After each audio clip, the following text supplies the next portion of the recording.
Hello buddies, welcome back. आज हम जो है यहाँ पे अपना जावा का लेक्चर 3 शुरू करने वाले हैं, जिसके अंदर बेसिकली हमारे इस पूरे लेक्चर का फोकस रहेगा कि एक जावा के प्रोग्राम का यहाँ पे हम हेलो वर्ल्ड का एग्जांपल लेने वाले हैं। तो हम एक एक चीज को समझने वाले हैं कि हेलो वर्ल्ड के अंदर वो एक एक चीज किस किस चीज को रिप्रेजेंट करती है। ठीक है, उससे पहले छोटी मोटी डेफिनेशंस में या फिर इंफॉर्मेशन पहले आपको दे दूंगा, उसके बाद हम जावा के प्रोग्राम के ऊपर जंप करेंगे। ठीक है, तो शुरू करते हैं। यहाँ पे जेडीके, यहाँ पे मैं आपको इनकी डेफिनेशंस पहले बता देता हूँ। जेडीके क्या होता है, जेआरई क्या होता है और जेवीएम क्या होता है, क्योंकि लास्ट लेक्चर के अंदर मैंने आपको डायग्रामेटिकली तो दिखा दिया था और डाउनलोड भी करवा दिया था, लेकिन होता क्या है वो चीज़ आपको नहीं बताई थी।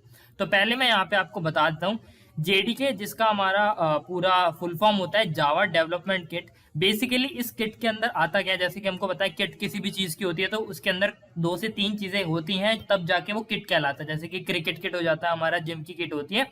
उसी तरीके से जावा डेवलपमेंट किट भी हमारी एक किट होती है, जिसके अंदर काफी अलग अलग टूल्स अवेलेबल होते हैं जो हमको हेल्प करते हैं ताकि हम जावा के प्रोग्राम्स को डेवलप कर पाए अपने कंप्यूटर के अंदर। अब इस टूल्स के अंदर क्या क्या हो सकता है, इसके अंदर सबसे पहले तो हमको जावा का कंपाइलर मिलता है। ठीक है, जावा C.exe। हमको जावा का एप्लीकेशन लॉन्चर मिलता है, मतलब जिससे हम अपने जावा के प्रोग्राम को रन कर पाते हैं। ठीक है, जो मैंने आपको लास्ट लेक्चर के अंदर अपने जावा के कोड को कंपाइल करके दिखाया था, तो हमने इस जावा C.exe वाली फाइल को ही यूज किया था अपने प्रोग्राम को कंपाइल करने के लिए। उसके बाद जो हमने अपने प्रोग्राम को, जो हमारा कंपाइल हो गया था, उस कंपाइल्ड कोड को फिर हमने रन करने के लिए जो है इस एप्लीकेशन लॉन्चर का इस्तेमाल करा था जावा के, जो कि java.exe वाली फाइल होती है। आपको ये वाली फाइल जो है अपने जावा वाले बिन वाले फोल्डर के अंदर जाके मिल जाएगी। ठीक है, आप वहां पे देख सकते हो। अगर नहीं मिलती तो मैं नेक्स्ट लेक्चर के अंदर आपको दिखा दूंगा कहाँ पे ये दोनों फाइल्स हमारी प्रेजेंट रहती है। ठीक है, लेकिन ये दोनों हमारी जेडीके के अंदर ही डाउनलोडेड करते हैं तो उसके अंदर आ जाती है। जेआरई क्या है, अब ये चीज तो थी हमारी प्रोग्राम को कंपाइल करने के लिए। जेआरई, जिसको हम बोलते हैं Java run time environment, basically Java run time environment भी हमारा जेडीके के किट के अंदर ही इंक्लूडेड आता है। इसके अंदर क्या क्या चीजें आती है, हमारी जेवीएम आता है सबसे पहले तो, जिसको हम जावा वर्चुअल मशीन बोलते हैं। और दूसरा जो होता है हमारा जावा पैकेज मैनेजर, मतलब कि जावा की लाइब्रेरी। जावा की लाइब्रेरी का मतलब यहाँ पे क्या है कि जो ऑलरेडी प्री डिफाइंड क्लासेस जावा के अंदर जो अवेलेबल है, वो उनकी डेफिनेशंस वगैरह जो है इस जावा लाइब्रेरी के अंदर प्रेजेंट होती है। और जेवीएम तो हम अपने लास्ट लेक्चर के अंदर देख के आ ही चुके हैं, जो कि हमको हेल्प करता है हमारे बाइट कोड को ऑपरेटिंग सिस्टम अंडरस्टैंडेबल कोड में कन्वर्ट करने के लिए। ठीक है, तो जेवीएम हमारा जो इसलिए इस्तेमाल होता है, जिसकी मदद से एक्चुअली में वो हमारा जेवीएम ही होता है जो कि जावा को एक मशीन इंडिपेंडेंट लैंग्वेज बनाता है। ठीक है, अब यहाँ पे एक बारी जेवीएम को भी देख लेते हैं। यहाँ पे उसकी डेफिनेशन आ ही गई है। JVM stand for Java virtual machine. ठीक है, जैसे कि हमने बोल दिया, ये एक मशीन होती है। बेसिकली मशीन क्या करती है, हमारा कोई काम करती है, कोई कुछ हम उसको इनपुट देते हैं, वो कुछ आउटपुट जनरेट करता है। सिमिलरली JVM का काम क्या होता है, हम इसको बाइट कोड देते हैं, ये मशीन कोड कन्वर्ट करता है। अब क्योंकि ये एक सॉफ्टवेयर है और ये मशीन की तरह, हमारे सॉफ्टवेयर एज अ मशीन की तरह काम करता है, इसलिए हम इसको वर्चुअल मशीन बोलते हैं।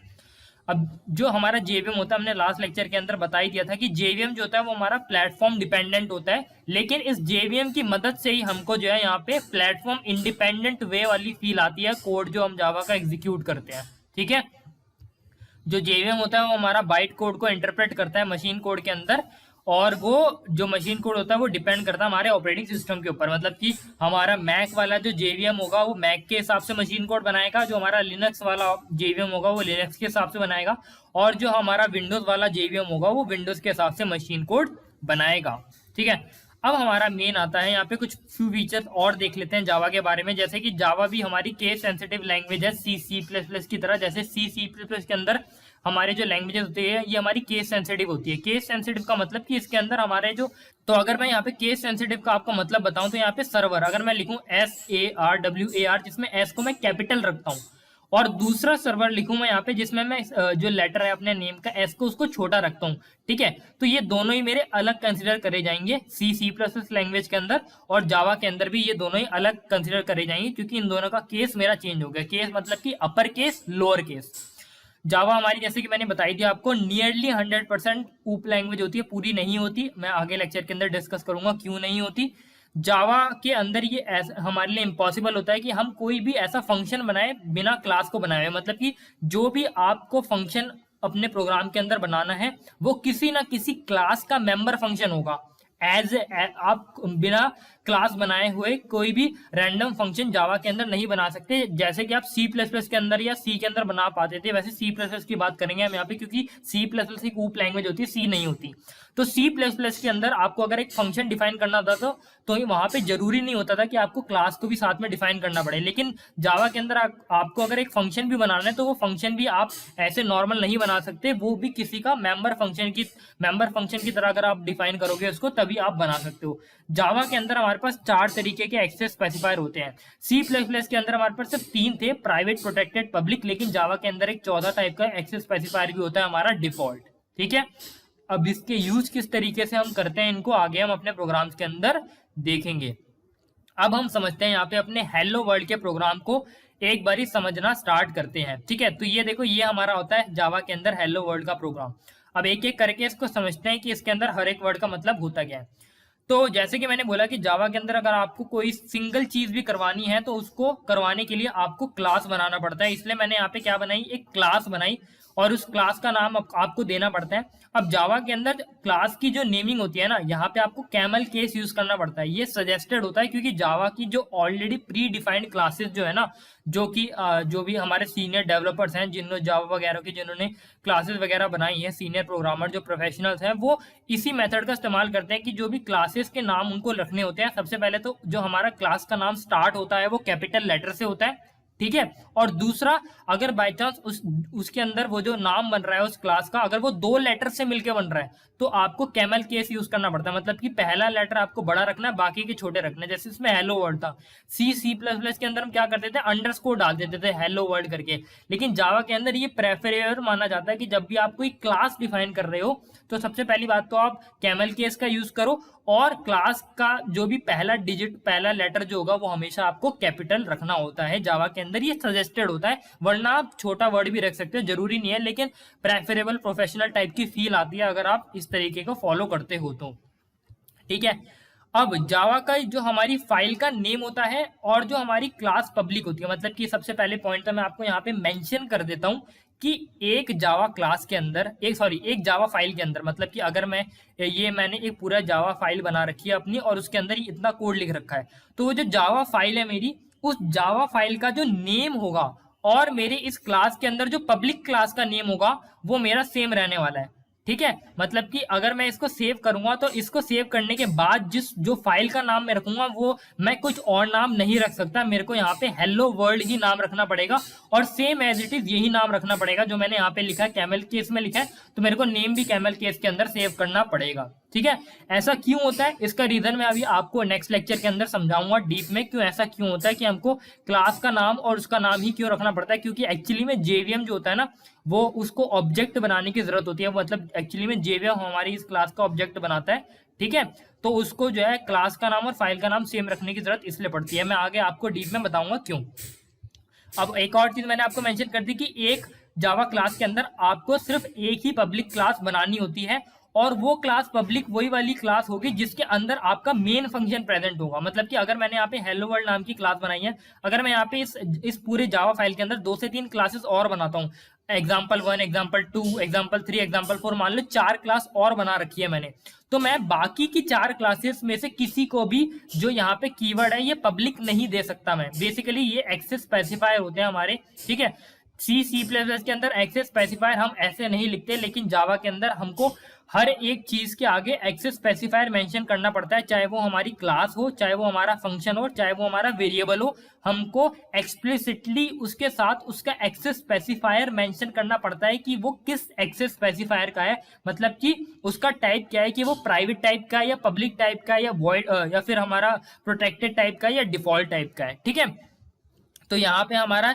ये हमारा पब्लिक क्लास है और मैं क्या यहाँ पे क्लास के बारे में डिस्कस कर रहा था कि मान लो इस टोटल जावा मेरे कोड के अंदर 5 क्लासेस मैंने बनाई है। ठीक है, सबके अंदर अपनी अपनी कोडिंग है, लेकिन इन 5 क्लासेस में से सिर्फ मैं उसी वाली क्लास को पब्लिक बना सकता हूँ जिस पब्लिक क्लास के अंदर मेरा मेन फंक्शन प्रेजेंट होगा।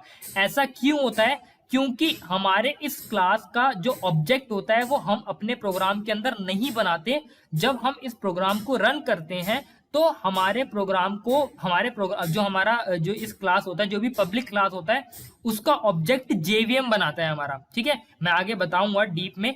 तो जेवीएम जब बनाता है ना हमारी क्लास का ऑब्जेक्ट, तो उसको सिर्फ उसी क्लास का ऑब्जेक्ट बनाने, मतलब वो जैसी ऑब्जेक्ट बनाता है तो उस ऑब्जेक्ट के अंदर फिर वो मेन फंक्शन को ढूंढने लगता है, तभी वो हमारे प्रोग्राम को चला पाता है। क्योंकि हमको पता है कि हमारे प्रोग्राम को जो एग्जीक्यूशन होता है वो हमेशा मेन फंक्शन से स्टार्ट होता है। ठीक है, हमारे प्रोग्राम का जो एग्जीक्यूशन होता है वो हमेशा मेन फंक्शन से स्टार्ट होता है, इसलिए हमको मेन फंक्शन हमेशा पब्लिक क्लास के अंदर बनाना चाहिए। अभी इतना डीप में आपको जाने की जरूरत नहीं है, धीरे धीरे जब हम टॉपिक्स पढ़ेंगे तो आपके सारे टॉपिक्स, सारे डाउट्स क्लियर होते रहेंगे। ठीक है, तो ये चीज तो आपको क्लियर हो गई होगी कि हमने क्लास बनाया, क्लास का नाम रखा और उसका एक्सेस स्पेसिफायर रखा। ठीक है, और पब्लिक हमने इसलिए बनाया ताकि इसको जेवीएम एक्सेस कर पाए इस क्लास को।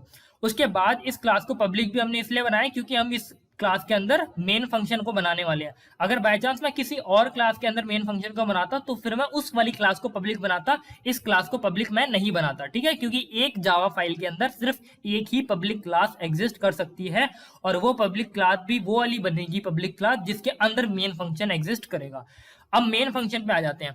अब मेन फंक्शन जो होता है हमारा, अगर हम C++ की बात करते हैं तो उसके अंदर मेन फंक्शन का जो डिफॉल्ट रिटर्न टाइप होता है वो इंट होता है, लेकिन यहाँ पे जो हमारा जावा के अंदर डिफॉल्ट रिटर्न टाइप होता है वो हमारा वॉइड माना जाता है। ठीक है, और एक्सेस स्पेसिफायर हम पब्लिक रखते हैं ताकि इसको जेवीएम इजीली एक्सेस कर पाए, क्योंकि पब्लिक मेंबर जो होता है वो उस बॉडी के, उस क्लास की बॉडी के बाहर से एक्सेस हो जाते हैं। तो अगर मेरे को मेन फंक्शन को एक्सेस करना है तो मेरे को जरूरी नहीं है कि मैं इस क्लास का ऑब्जेक्ट बनाऊं, जो जेवीएम है वो मेरा डायरेक्टली इस मेन फंक्शन को एक्सेस कर लेगा बिना ऑब्जेक्ट बनाए भी, क्योंकि ये हमारा पब्लिक है। ठीक है, मतलब कि ऑब्जेक्ट बना के वो इसको इजीली एक्सेस कर लेगा। अब यहाँ पे ये स्टैटिक वर्ड क्या है हमारा? स्टैटिक वर्ड अगर मैं आपको बताऊं, अगर आपने C++ के अंदर ऊप्स के टॉपिक्स पढ़े हैं, ठीक है, तो उसके अंदर आपने जब क्लास वाला चीज पढ़ी होगी, क्लास वाला कंसेप्ट पढ़ा होगा। अगर आपने नहीं भी पढ़ा तो मैं अपने डिस्क्रिप्शन के अंदर या फिर आई बटन के अंदर स्टैटिक कीवर्ड का यूज क्या होता है, किस तरीके से, उसका लिंक डालूंगा, आप उसको चेकआउट कर सकते हो। यहाँ पे मैं शॉर्ट में बताता हूँ कि किसी भी क्लास के अंदर हमारे पास दो टाइप के मेंबर फंक्शन होते हैं। एक तो होता है हमारा instance member function. Instance member function, एक मिनट मैं बता रहा हूँ, हमारे मेंबर सबसे पहले तो मैं आपको, एक बारी मैं कंफ्यूज हो गया, मैं आपको एक बारी एक एक करके बताता हूँ। देखो, हमारी क्लास के अंदर क्या होता है, हमारे पास इंस्टेंस मेंबर वेरिएबल होते हैं और इंस्टेंस मेंबर फंक्शंस होते हैं। मतलब कि एक क्लास के अंदर जो भी आप वेरिएबल्स को डिक्लेयर करते हो उसको हम बोलते हैं इंस्टेंस मेंबर वेरिएबल, और उस क्लास के अंदर जो भी आप फंक्शंस को डिफाइन करते हो उसको आप बोलते हैं इंस्टेंस मेंबर फंक्शंस। ठीक है, तो ये हमारे दोनों वेरिएबल्स प्लस फंक्शंस मिलके इंस्टेंस मेंबर्स कहलाते हैं। लेकिन अगर हम स्पेसिफिक बात करें तो हमारे पास इंस्टेंस मेंबर वेरिएबल होते हैं और इंस्टेंस मेंबर फंक्शंस होते हैं। अब ये इंस्टेंस मेंबर वेरिएबल और इंस्टेंस मेंबर फंक्शंस क्या होते हैं? बेसिकली इंस्टेंस का मतलब होता है एग्जाम्पल। जब भी हम क्लास के अंदर, जब भी हम कोई क्लास डिफाइन करते हैं, अपनी C++ हो गई या जावा हो गई, तो क्लास के अंदर हम वेरिएबल्स और फंक्शंस को डिफाइन करते हैं। ठीक है, लेकिन क्लास को डिफाइन करने का ये मतलब नहीं हो जाता कि हमने वो वेरिएबल्स को क्रिएट कर दिया या उन फंक्शंस को क्रिएट कर दिया। क्लास को डिफाइन करने का ये मतलब होता है कि बस हमने उनके अंदर, अगर उस क्लास का जब ऑब्जेक्ट बनेगा तब जाके उसके अंदर ये वाले वेरिएबल्स और ये वाले फंक्शन एग्जिस्ट करेंगे। एक क्लास को डिफाइन करने का बस ये मतलब होता है कि हमने एक प्रोटोटाइप, हमने एक ढांचा तैयार कर लिया कि जब इस ढांचे का ऑब्जेक्ट बनाएगा यूजर, तो उस ऑब्जेक्ट के अंदर हमारे पास ये सारे वेरिएबल्स रहने वाले हैं। फॉर एग्जांपल, अगर मैं स्टूडेंट क्लास बनाता हूँ, उसके अंदर इंट मैंने रोल नंबर और स्ट्रिंग नाम से उसका नेम, मतलब क्या मैंने एक इंट रोल नंबर बना दिया और इंट मार्क्स नाम का वेरिएबल बना दिया और दो फंक्शन बना दिए, गेट डेटा और सेट डेटा। सेट डेटा उन दोनों वेरिएबल में वैल्यू को सेट करेगा, गेट डेटा उन दोनों वेरिएबल्स में से वैल्यू को डिस्प्ले करेगा। तो ये जो चीजें अगर मैंने क्लास की डेफिनेशन के अंदर डाली हैं, तो इनको डालने का मतलब ये नहीं है कि इनको मेमोरी मिल गई। इनको मेमोरी तब मिलेगी जब मैं इनका ऑब्जेक्ट बनाऊंगा। तो इनका ऑब्जेक्ट जब बनेगा तब जाके इनको मेमोरी मिलेगी। ठीक है, तो अब ये जो वेरिएबल्स और ये जो फंक्शंस है ना, ये मेरे किस पे डिपेंड कर रहे हैं, इनका बनना या ना बनना? ऑब्जेक्ट पे, कि जब तक ऑब्जेक्ट नहीं बनेगा तब तक इनको मेमोरी नहीं मिलेगी। ठीक है, तो इसलिए ये इंस्टेंस मेंबर फंक्शंस या इंस्टेंस मेंबर वेरिएबल कहलाते हैं। इंस्टेंस का मतलब होता है एग्जांपल, मतलब कि जब तक उस क्लास का कोई एग्जांपल या फिर कोई ऑब्जेक्ट नहीं बनेगा तब तक ये वाले मेंबर फंक्शंस और ये वाले मेंबर वेरिएबल काम में नहीं आएंगे। इसलिए हम इनको इंस्टेंस मेंबर फंक्शंस या इंस्टेंस मेंबर वेरिएबल बोलते हैं। आई होप आपको अब समझ आया होगा कि इंस्टेंस मेंबर फंक्शन और इंस्टेंस मेंबर वेरिएबल क्या होते हैं। ये बेसिकली ऑब्जेक्ट पे जो डिपेंड करते हैं, मतलब कि ऑब्जेक्ट के बनने पर इनका बनना डिपेंड होता है, ठीक है। और वही अब हमारे पास एक और तरीके के मेंबर्स होते हैं जिसको हम बोलते हैं स्टैटिक मेंबर्स, ठीक है। हमारे पास स्टैटिक वेरिएबल भी एग्जिस्ट कर सकते हैं क्लास की बॉडी के अंदर और स्टैटिक फंक्शंस भी एग्जिस्ट कर सकते हैं, ठीक है। एक तो हमारा हो गया इंस्टेंस। इंस्टेंस जो होता है वो ऑब्जेक्ट पे डिपेंड करता है, लेकिन जो हमारे स्टैटिक वेरिएबल्स होते हैं, जो हमारे स्टैटिक फंक्शंस होते हैं, वो ऑब्जेक्ट पे डिपेंड नहीं करते। इसका मतलब है कि अगर मैंने किसी क्लास के अंदर अगर एक स्टैटिक वेरिएबल बनाया है और एक स्टैटिक फंक्शन बनाया है, तो उन स्टैटिक वेरिएबल और फंक्शन को यूज करने के लिए मेरे ऊपर कोई पाबंदी नहीं लगी होती कि मेरे को ऑब्जेक्ट बनाना ही बनाना है तभी मैं उनको एक्सेस कर पाऊंगा, ठीक है। स्टैटिक मेंबर वेरिएबल और स्टैटिक मेंबर फंक्शन पूरी क्लास के लिए एक बार ही बनते हैं। अगर मैं इंस्टेंस मेंबर फंक्शन और इंस्टेंस मेंबर वेरिएबल की बात करूं तो वो हर एक ऑब्जेक्ट के लिए नए क्रिएट होते हैं। अगर मान लो मैंने एक स्टूडेंट नाम का क्लास बनाई है, अगर मैं स्टूडेंट का obj1 बनाता हूं, obj2 बनाता हूं, obj3 बनाता हूं, obj4 बनाता हूं, तो हर एक ऑब्जेक्ट के लिए जो मेरा वहां पे मार्क्स और एज वाला वेरिएबल है वो हर एक ऑब्जेक्ट के लिए अलग अलग क्रिएट होता है। लेकिन स्टैटिक मेंबर वेरिएबल और स्टैटिक जो मेंबर फंक्शंस होते हैं मेरे, वो पूरी क्लास के लिए सिर्फ एक बार ही क्रिएट होते हैं। चाहे हम कितने भी ऑब्जेक्ट बना लें या फिर एक भी ऑब्जेक्ट ना बनाए, वो एक बार ही क्रिएट होते हैं और बस वो क्रिएट होकर रह जाते हैं। उनके अंदर वैल्यूज को अगर हम कोई चेंज करना है हम चेंज कर सकते हैं, ठीक है। तो ये हमारा पॉइंट होता है। अब मैंने जैसे कि बता दिया कि स्टैटिक मेंबर जो वेरिएबल होते हैं वो हमारे ऑब्जेक्ट के बनने के ऊपर डिपेंड नहीं करते, सिर्फ इंस्टेंस मेंबर्स डिपेंड करते हैं।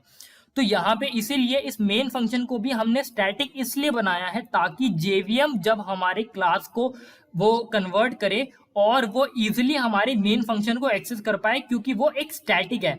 तो हमारी क्लास का अगर ऑब्जेक्ट जेवीएम ना भी बनाए तब भी वो इस हमारे मेन फंक्शन को एक्सेस कर पाएगा, क्योंकि हमारा मेन फंक्शन स्टैटिक है और स्टैटिक हमारा ऑब्जेक्ट के बनने ना बनने पर डिपेंड नहीं करता, ये सिर्फ क्लास के ऊपर डिपेंड करता है, ठीक है। इसके बारे में आपको और जो है मेरी वीडियो के अंदर मिल जाएगा, आप वहां पे चेक कर सकते हो। नहीं तो अभी और लेक्चर्स आने वाले हैं, उसके अंदर आपके डाउट क्लियर हो जाएंगे। ये पब्लिक स्टैटिक वॉइड मेन हमको क्लियर हो गया। उसके बाद ये हमारे डिफॉल्ट आर्ग्यूमेंट हमको एक एरे पास करना पड़ता है स्ट्रिंग टाइप का, जैसे कि हमारे मेन फंक्शन के अंदर C++ में भी होता था, उसी तरीके से यहाँ पे होता है। उसके बाद अब हमको ये स्टेटमेंट समझिए, ये स्टेटमेंट हमारी क्या कह रही है। इस स्टेटमेंट को अगर हम देखें तो यहाँ पे हमारी तीन चीजें, एक तो ये सिस्टम है, उसके बाद डॉट है, उसके बाद आउट है, उसके बाद डॉट है, उसके बाद प्रिंट एलन है और ये हेलो वर्ल्ड है। अगर मैं आपको बताऊं तो इसके अंदर से ये जो सिस्टम है ये हमारी एक क्लास है। अब ये चीज मैंने कैसे डिटेक्ट करी, क्योंकि जस्ट अभी मैंने आपको बताया कि जावा के अंदर कोई भी क्लास जो होती है वो हमेशा हमारी कैपिटल लेटर से शुरू होती है। इसलिए अगर हम देखें तो यहाँ पे हमारी कितनी क्लासेस एग्जिस्ट कर रही हैं। एक तो हमारी खुद की क्लास एग्जिस्ट कर रही है, एक ये हमारी सिस्टम क्लास एग्जिस्ट कर रही है, और ये एक स्ट्रिंग क्लास भी एग्जिस्ट कर रही है, क्योंकि इसका पहला वर्ड भी हमारा ऐसा है। बाकी सबका पहला वर्ड जो है हमारा आप देख सकते हैं यहाँ पे स्मॉल है, ठीक है। तो यहाँ पे सिस्टम क्लास के अंदर हमारा एक आउट नाम का एक ऑब्जेक्ट होता है। बेसिकली ये ऑब्जेक्ट हमारा क्या है, ये एक रेफरेंस ऑब्जेक्ट होता है। रेफरेंस, अगर आपको ये नहीं पता कि हमारे रेफरेंस वेरिएबल क्या होते हैं तो आप मेरे पुराने लेक्चर चेक कर सकते हो C++ के, जिसके अंदर मैंने आपको बता रखा है कि एक रेफरेंस वेरिएबल, एक पॉइंटर वेरिएबल और एक नॉर्मल वेरिएबल में क्या डिफरेंस होता है। अगर आपको नहीं मिलता तो मैं आई बटन और डिस्क्रिप्शन के अंदर उसका डाल दूंगा, वहां पे आपको रेफरेंस वाली चीज समझ आ जाएगी इजिली कि रेफरेंस क्या होता है, ठीक है। तो बेसिकली सिस्टम क्लास के अंदर एक हमारी प्रिंट स्ट्रीम क्लास होती है, ठीक है। उस प्रिंट स्ट्रीम क्लास का हमारा एक ऑब्जेक्ट होता है बेसिकली आउट, ठीक है। ये आउट जो होता है ये हमारा रेफरेंस ऑब्जेक्ट होता है। रेफरेंस ऑब्जेक्ट अब अगर मैं आपको समझाना चाहूं तो बेसिकली आप मान सकते हो कि प्रिंट स्ट्रीम एक क्लास होती है जिसका काम होता है हमारे मॉनिटर को एक्सेस करके उसके ऊपर कुछ प्रिंट कराना, ठीक है। तो उस क्लास का ऑब्जेक्ट मैं यहाँ पे यूज कर रहा हूं। आप बस ये मान सकते हो कि ये आउट जो है उस प्रिंट स्ट्रीम क्लास के ऑब्जेक्ट को रिप्रेजेंट कर रहा है। उस ऑब्जेक्ट के अंदर मेरे पास एक फंक्शन अवेलेबल होता है प्रिंट एलन, जिसके अंदर जो भी चीज मैं पास करता हूं तो वो फिर मेरा स्क्रीन के ऊपर प्रिंट हो जाता है। तो आई होप आपको अब ये चीज समझ आई होगी। बेसिकली सिस्टम क्लास के अंदर हमारे पास एक प्रिंट स्ट्रीम क्लास होती है, ठीक है। सिस्टम क्लास के अंदर हमने प्रिंट स्ट्रीम क्लास का एक रेफरेंस ऑब्जेक्ट को एक्सेस करा है यहाँ पे, उस रेफरेंस ऑब्जेक्ट के पास एक मेंबर फंक्शन होता है हमारा प्रिंट लाइन, ठीक है, प्रिंट एलन नाम का एक मेंबर फंक्शन होता है जिसके अंदर हम हेलो वर्ल्ड को पास करते हैं, तो वो जाके हमारे स्क्रीन के ऊपर हेलो वर्ल्ड को प्रिंट कर देता है। ठीक है, तो ये पूरा हमारा हेलो वर्ल्ड इस तरीके से प्रोग्राम चलता है। अगर आपको कोई भी डाउट आता है इन सब में समझने में तो आप नीचे कमेंट में कर सकते हो, मैं आपको एक्सप्लेन करने की कोशिश करूंगा और आपके डाउट क्लियर करने की कोशिश करूंगा। अब हम नेक्स्ट लेक्चर से और आगे जावा के अंदर बढ़ने की कोशिश करेंगे और नए नए टॉपिक जो है जावा के अंदर शुरू करेंगे। ठीक है, तो अगर आपको ये लेक्चर पसंद आए तो लाइक करना, शेयर करना और अपने दोस्तों से शेयर करना और सब्सक्राइब जरूर करना।